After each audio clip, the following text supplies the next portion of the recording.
I couldn't believe it. The Apple TV team member we were meeting with kept directing all of the technical questions to my male colleague. But guess what? I was the engineering manager.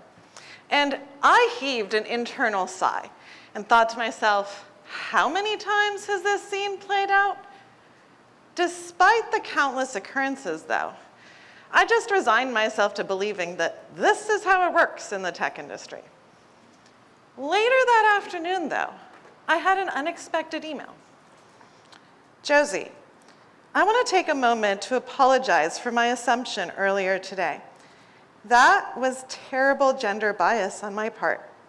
I wanted to say I'm sorry, and I'm not going to let that happen again. Wow. I was stunned. And then I felt a little lighter and like a ray of hope. It showed me that change is possible and that small actions can make a big impact. But for most women in tech, these microaggressions, those small actions that can have a negative impact on marginalized groups, well, they go unacknowledged and they add up, each leading to being a drop in their inequity buckets. And what are some of these microaggressions that you might ask? Well, being called feisty for defending your team in a meeting, that's a drop. Not being invited out to drinks because the guys want to go talk about sports, that's a sexist drop. And then being asked to take notes because you're the only woman in the room, that is another drop. And guess what? These drops, they add up. And eventually, those inequity buckets are overflowing, leading to that fact that 56% of us are leaving tech after 10 to 20 years of giving it our best shot. And why is this important for you? Well, it's not just altruism. It makes business sense to focus on inclusion and diversity. Inclusive and diverse teams have 30% higher likelihood for higher performance and are more likely to thrive in a recession, which is pretty important in today's economic climate. By building inclusive and high-performing teams, we can not just retain and empower our talent, we can actually produce better products and services that fulfill more people's needs. And that's where my mission comes to play. I'm Jossie Haines, and I'm leveraging my 23 years as a software engineering leader at companies like Apple, Tile, and Zynga to retain women in this industry. And the mission is really twofold.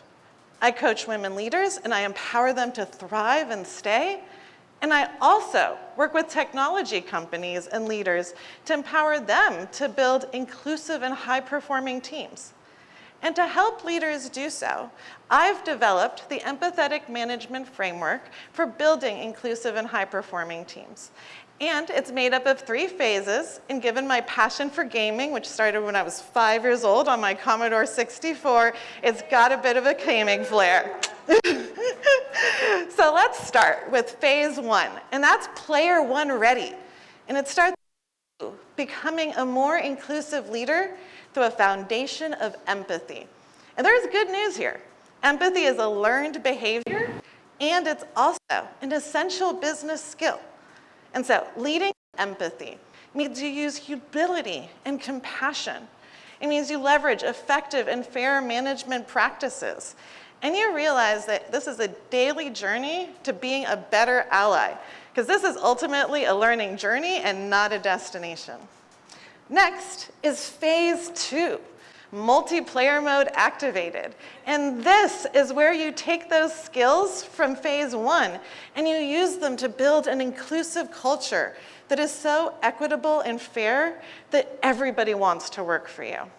And so what do? You create core values focused on inclusion, diversity, and high performance, and then you update your company's processes and ways of working to incorporate those core values. One example, Check out that inclusive meeting checklist in your list of goodies and use that to enable your employees to feel safe speaking up, be heard, and feel valued. And remember, a key part of this phase is not just taking action, but measuring progress along the way and asking for feedback. And then finally, there is phase 3, theory craft in full effect.